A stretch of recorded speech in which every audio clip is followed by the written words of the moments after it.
Le laboratoire de mon père a été mon terrain de jeu préféré dès mon plus jeune âge. Le soir venu, je l'accompagnais et tombait le masque. Je passais de la petite fille à la scientifique, comme Peter Parker devenait Spider-Man, mais en sens inverse. Grandir est pour chacun un processus long et douloureux. Et la seule chose dont j'étais certaine, c'était qu'un jour, j'aurais mon propre laboratoire, tout comme mon père. Je n'avais jamais rencontré de femme de science. Je n'en avais jamais vu à la télévision ni même entendu parler.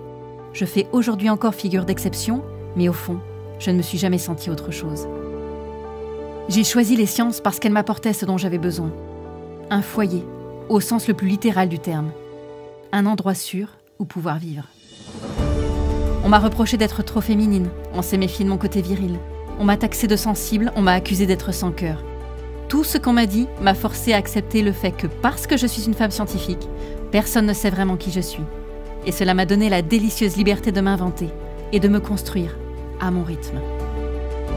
La scientifique que je suis n'est qu'une fourmi, insignifiante et anonyme, mais je suis plus forte que j'en ai l'air. Et je fais partie d'un tout beaucoup plus grand que moi.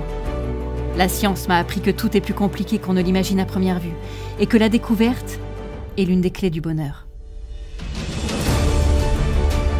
La graine sait attendre son heure. Mais qu'attend-elle au juste? Elle seule le sait.